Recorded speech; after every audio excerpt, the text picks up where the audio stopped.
লক্ষ্যকণ্ঠে গীতা পাঠে মুখরা তারা ফুটবল ময়দান। শামশেরগঞ্জে গীতা পরিবারের ঐতিহাসিক সৎসঙ্গ সমারোহ। মুর্শিদাবাদ শামশেরগঞ্জ ব্লকের গাজীনগর মালঞ্চা অঞ্চলে তারাপুর 2 নম্বর কলোনি ফুটবল মাঠে বুধবার অনুষ্ঠিত হল গীতা পরিবারের উদ্যোগে বিশাল সৎসঙ্গ সমারোহ ও লক্ষ্যকণ্ঠে গীতা পাঠ অনুষ্ঠান।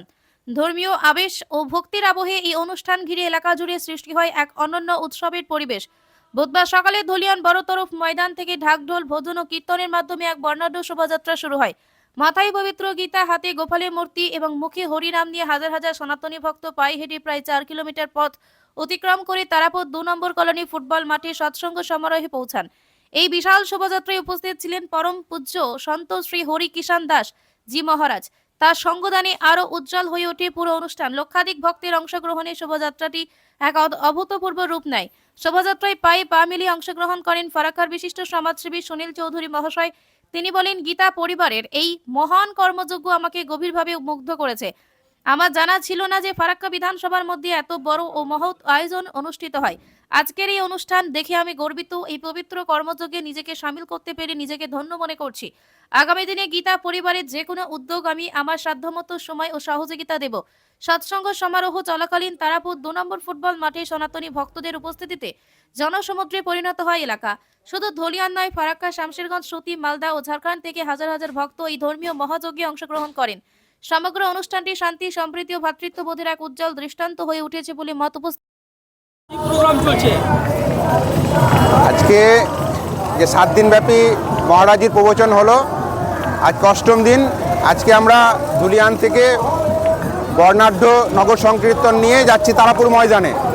সেখানে আজকে মহারাজজির মূল্যবান প্রবচন হবে এবং হবে 1 লক্ষ কণ্ঠে গীতা পাঠ। এটাই প্রথম এর আগে হয়েছে? না, এটা কয়েক বছর থেকেই হচ্ছে, বিগত কয়েক বছর ধরেই হচ্ছে এই অনুষ্ঠান। সমাগম দিন দিন বাড়ছে না, বাড়ছে, দিন দিন বাড়ছে। মানুষের আগ্রহ বাড়ছে, মানুষের আনন্দ বাড়ছে। এবার যেমন দেখলাম ধুলিয়ানে ভক্তদের বসার জায়গা ছিল না, আগামী দিনে এটা নিয়ে কি চিন্তা ভাবনা হচ্ছে?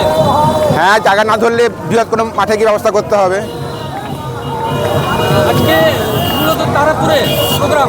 হ্যাঁ, গীতা পাঠ। হ্যাঁ, লক্ষ কণ্ঠে 1 লক্ষ কণ্ঠে। 1 লক্ষ কণ্ঠে। আজকে এই আপনাদের সঙ্গে পায়ে পা মিলিয়েছে বিশিষ্ট সমাজসেবী সুনীল চৌধুরী, কেমন লাগছে? খুব ভালো লাগছে ওনাকে পেয়ে আমাদের। পরিচয়? আমি doctor Sudip Dutta, homeopathy practice করি। এটা ধুলিয়ানে 17 তারিখে আরম্ভ হয়েছিল এই অনুষ্ঠান।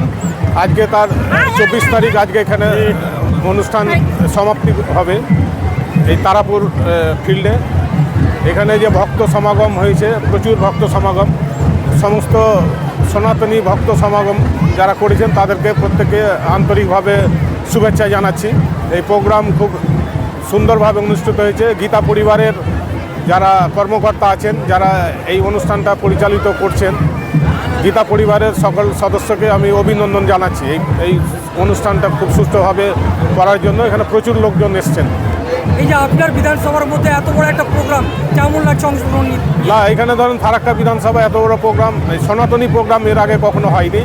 আজকে এই প্রোগ্রামটা এখানে হয়েছে, খুব ভালো লাগছে। এবারকার কি আপনি প্রথম আসছেন, এর আগেও এসেছিলেন? না, এবার প্রথম এসছি এখানে। কেমন অনুভব করলেন? না, খুব ভালো লাগছে এখানে অনুষ্ঠানে এসে। আপনার দেখলাম এখানে কাটআউট থেকে নিয়ে সব স্টেজের পরিকাঠামো আছে। হ্যাঁ। আগামী দিন গীতা পরিবারের পাশে কীভাবে থাকবেন? আগামী দিনে গীতা পরিবারের সাথে আছি এবং আরও ভালোভাবে থাকব। গীতা পরিবার যাতে সামনে বছর আরও ভালোভাবে সনাতনী ভক্তদের নিয়ে যাতে অনুষ্ঠান করতে পারে, তার জন্য আমি ওনাদের পাশে থাকব। এবং সকল উপস্থিত এখানে যারা এসছেন সনাতনী ভক্ত, সকলকে আমি শুভেচ্ছা ও অভিনন্দন জানাচ্ছি। আর পরিচয়? সুনীল চৌধুরী।